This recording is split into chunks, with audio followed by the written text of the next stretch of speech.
최근 생명과학원에서 복합형질 가계도 분석 문제가 나와서 여러분 힘들죠?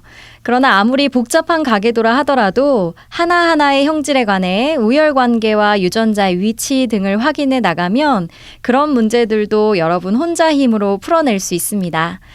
먼저 첫 번째로 우열관계를 파악할 때는요, 이 두 가지 원리를 꼭 기억하세요. 우열관계가 명확할 때 이형접합자의 표현형이 우성형질이다. 부모에는 없던 형질이 자손에게 나타나면 그 자손에게 나타나는 형질이 열성이다. 자, 연습해 볼까요? 정상인인 3과 4 사이에서 선천성 근시 자녀 6이 태어났습니다. 부모에는 없던 형질이 자손에게 나타나면 그 자손의 형질이 열성이다 라는 원칙에 따라서 선천성 근시는 열성, 정상은 우성 형질입니다. 하나 더 연습해 볼까요? 이 가계도의 어느 부분을 통해 우열관계를 확인할 수 있을까요? 정상인 1과 2 사이에서 유전병인 자녀 4와 5가 태어났죠? 혹은 여기를 봐도 좋네요. 정상인 6과 7 사이에서 유전병 자녀인 10이 태어났죠? 부모에는 없던 형질이 자손에게 나타나면 그 자손의 형질이 열성이다 라는 원칙에 따라서 유전병은 열성, 정상은 우성 형질입니다. 우열관계 파악이 끝났다면 이제 유전자의 위치를 파악해야 합니다. 유전자의 위치는 그 유전병 유전자가 Y염색체에 있는지, X염색체에 있는지, 상염색체에 있는지 순으로 파악합니다. Y염색체는 남성에게만 있죠.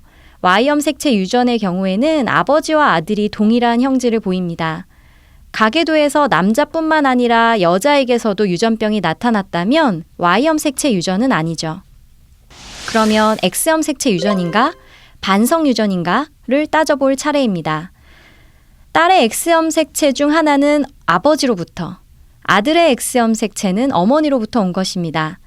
따라서 생맹과 같은 열성 반성 유전의 경우에는 병녀 병남의 원칙을 따릅니다. 즉, 엄마가 생맹이면 아들은 반드시 생맹이고 딸이 생맹이면 아빠는 반드시 생맹이죠.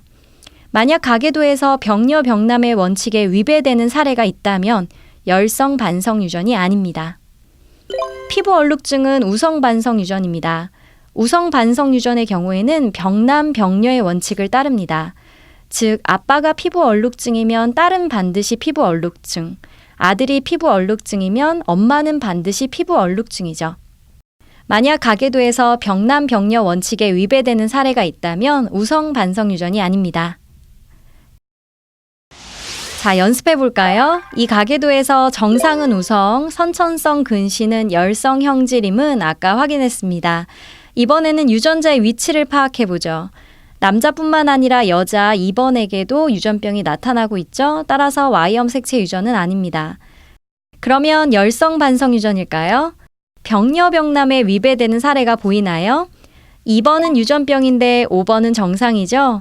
만약 생맹과 같은 열성 반성 유전이라면 선천성 근시인 어머니로부터는 반드시 선천성 근시인 아들이 태어나야 합니다. 그런데 정상인 아들이 태어났죠? 병녀 병남에 위배됩니다. 따라서 열성 반성 유전이 아닙니다. 그러면 뭘까요? 열성 상염색체 유전이죠. 즉 선천성 근시 유전병 유전자는 상염색체에 있음을 알 수 있습니다. 이렇게 가계도를 분석할 때에는 우열관계 파악과 유전자의 위치 파악이 기본입니다.